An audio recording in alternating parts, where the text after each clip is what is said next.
मंदिर की शुरुआत इस वक्त की बड़ी खबर से कर रहे हैं। राम मंदिर को लेकर देश की सियासत गर्म है और इस बीच अल्पसंख्यक आयोग के अध्यक्ष सैयद गैरुल हसन रिजवी ने बड़ा बयान दे दिया।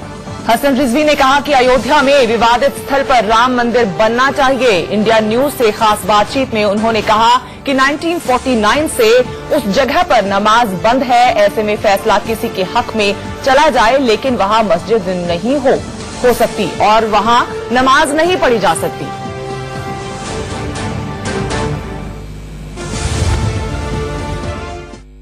गैरुल हसन रिजवी साहब हैं, अल्पसंख्यक आयोग के चेयरमैन हैं। सर, आपसे लगातार डेलीगेशंस मिलने आ रहे हैं राम मंदिर को लेकर। बिल्कुल, मुझसे लगातार डेलीगेशन मिलने आ रहे हैं और नेशनल कमीशन फॉर माइनॉरिटीज को प्रेजेंटेशन लगातार लोग दे रहे हैं, पर्सनली भी मिल रहे हैं। उन सब का ये कहना है कि अयोध्या का मसला जल्द से जल्द होना चाहिए और जिससे देश का वातावरण एक शांतिप्रिय वातावरण बन सके, देश में शांतिपूर्ण माहौल बन सके और हिंदू मुसलमान आपस में मिलकर रह सके। सर, जो प्रस्ताव आपके पास आ रहे हैं उसमें क्या कहा जा रहा है? जो विवादित जगह है वहां पर क्या मंदिर बनाने के लिए प्रस्ताव आ रहे हैं? क्या प्रस्ताव आ रहे हैं आपके पास? नहीं, उनका ये कहना है कि सम्मानजनक समझौता हो दोनों के बीच में और अगर जो आपके पास आ रहे हैं उसमें क्या कहा जा रहा है? जो विवादित जगह है वहां पर क्या मंदिर बनाने के लिए प्रस्ताव आ रहे हैं? क्या प्रस्ताव आ रहे हैं आपके पास? नहीं, उनका ये कहना है कि सम्मानजनक समझौता हो दोनों के बीच में और अगर जैसे वहां मंदिर बनना ही है और मुस्लिम समाज चाहता है कि अगर वहां मंदिर बनना ही है तो मंदिर बन जाए, चूंकि ये 100 करोड़ हिंदुओं की आस्था का विषय है। ऐसा भी हमसे मुस्लिम समाज के ऑर्गेनाइजेशन और जो लोग हैं वो कह रहे हैं इस बात को कि जिससे ये मामला हमेशा के लिए खत्म हो सके और हिंदू मुसलमान आपस में मिलजुल कर रह सके और देश की विकास में भागीदारी निभाए। इसलिए कि जब जब इस तरह के माहौल बनता है, वातावरण देश में बनता है, तो देश का विकास अवरुद्ध होता है। आपकी एक मीटिंग भी होने वाली है 14 नवंबर। 14 नवंबर को हमारी मंथली मीटिंग होती है हर महीने में। 14 नवंबर को मेरी मीटिंग प्रस्तावित है, उसमें इस मामले को कमीशन में रखा गया है। मामला सुप्रीम कोर्ट में विचाराधीन है, उसको देखते हुए अल्पसंख्यक आयोग बाहर सुप्रीम कोर्ट के बाहर कोशिश करेगा कि इस मामले का कोई हल निकाल सके। चेयरपर्सन या एज ए गैरुल हसन रिजवी मैं कह सकता हूं कि वहां अब नमाज नहीं हो रही है 49 से, नंबर 1। वहां जजमेंट किसी के फेवर में आ जाए लेकिन वहां मस्जिद नहीं बन सकती है, ये सब इस देश का पूरा मुसलमान भी जानता है और हिंदू भी जानता है और वहां नमाज नहीं हो सकती।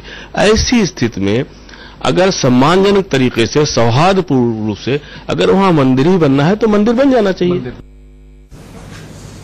तो इस खबर पर ज्यादा जानकारी के साथ हमारे सहयोगी आशीष हमारे साथ जुड़ रहे हैं, जिन्होंने अभी आपने देखा कि रिजवी साहब से बात भी की है। आशीष, रिजवी साहब तो कह रहे हैं कि वहां मंदिर ही बनना चाहिए और उनसे बहुत सारे पक्षकार मिलने भी आ रहे हैं, लोग मिलने भी आ रहे हैं। क्या इसके मायने निकाले जाएं? क्या फिर से एक कोशिश हो सकती है उन लोगों को यह समझाने की कि राम मंदिर के लिए जगह छोड़ दी जाए? देखिए, गैरुल हसन रिजवी साहब का साफ तौर पर कहना है कि कई मुस्लिम संगठन हैं वो उनसे लगातार संपर्क में हैं और कई ऐसे संगठन हैं जो लगातार आते जा रहे हैं और देश में सौहार्द और अमन चैन कायम करने के लिए ज्यादातर संगठनों का यही कहना है कि जो विवादित स्थल है वहां पर मंदिर बनना चाहिए। इसी बाबत 14 नवंबर को एक मीटिंग बुलाई गई है अल्पसंख्यक बोर्ड की और उसके बाद ये तय होगा कि आगे की जो प्रक्रिया होगी, यानी जो 3 मेन यहाँ पार्टियां हैं सुप्रीम कोर्ट में, रामलला विराजमान, निर्मोही अखाड़ा और सुन्नी वक्फ बोर्ड, उनसे कैसे बात की जाए और इस मसले का कैसे हल निकाला जाए।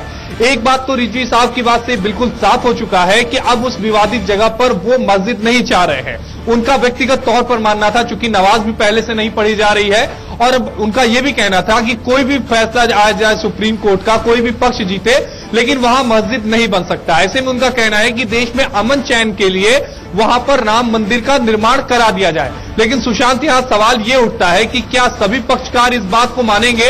क्योंकि इससे पहले भी पहल की गई है, जब इलाहाबाद हाईकोर्ट में मामला लंबित था तभी सभी पक्षकारों के साथ बातचीत की गई थी लेकिन कोई हल नहीं निकला। जब मामला सुप्रीम कोर्ट में आया उस समय भी जस्टिस खेहर ने सभी पक्षकारों को बात करने के लिए कहा था। इतना ही नहीं, यूपी के मुख्यमंत्री योगी आदित्यनाथ ने भी ये कहा था कि अगर हमारे पास पक्षकार आते हैं तो हम इस मसले का समझौता आउट ऑफ द कोर्ट यानी कोर्ट के बाहर ही करने के लिए तैयार हैं, लेकिन वहां भी कोई पक्षकार नहीं है। तो ऐसे में राह मुश्किल है और वो भी उनका बयान ये उस समय आया आशीष, है एक बात और बताइए कि इस मामले में हम ये देख चुके हैं कि शिया वक्फ बोर्ड भी कह रहा है कि वहां राम मंदिर बनना चाहिए, अब अल्पसंख्यक आयोग के अध्यक्ष भी कह रहे हैं कि वहां राम मंदिर बनना चाहिए। बावजूद इसके जो पक्षकार हैं इस मामले के, वो मस्जिद की मांग पर अड़े हुए हैं। ऐसे में रिजवी साहब से जिन लोगों की बात हुई है, ऑफ द रिकॉर्ड वो क्या कह रहे हैं? क्या उनको उनका सुझाव पसंद है या कोई विकल्प है जिस पर वो विचार करने के लिए तैयार है? रास्ता क्या हो सकता है? देखिए सुशांत, यहां समझने की जरूरत है, ये टाइटल सूट है। टाइटल सूट यानी जमीनी विवाद है, और जमीनी विवाद में जो 3 मुख्य पार्टियां हैं जिनको इलाहाबाद हाईकोर्ट ने अपने फैसले में जमीन दी थी, रामलला विराजमान, निर्मोही अखाड़ा और सुन्नी वक्फ बोर्ड, जब तक ये सहमत आपस में नहीं होंगे ये लैंड किसी को नहीं दिया जा सकता। सपोज करिए मेरी जमीन पर कोई तीसरा व्यक्ति ये फैसला नहीं कर सकता कि मेरी जमीन पर क्या बने, ये मैं या फिर अगर मेरा जो भाई है जिससे मेरा विवाद चल रहा है, हम दोनों के आपसी फैसले से ही ये तय होगा, या फिर ये काम कोर्ट करेगा, तीसरा पक्ष नहीं करेगा, जिसे हम लोकस भी कहते हैं। इस मामले में ना ही सुन्नी वक्फ बोर्ड का कोई लोकस है, ना ही यहां पर अल्पसंख्यक आयोग का लोकस है। लेकिन सवाल ये उठता है कि अल्पसंख्यक आयोग देश के अल्पसंख्यकों का प्रतिनिधित्व करता है, और ऐसे में अगर 14 नवंबर की मीटिंग के बाद वो आपसी रजामंदी से इस मसले का हल निकालने की कोशिश करेंगे, और तो क्या सवाल उठता है कि क्या वो सहमत होंगे? अगर हो जाए तो जो अध्यादेश की तैयारी है शायद वो ना हो, सुप्रीम कोर्ट में सुनवाई ना हो, लेकिन बहुत दूर की कौड़ी है। देखना यही होगा कि क्या सभी पक्षकार राजी होते हैं या नहीं।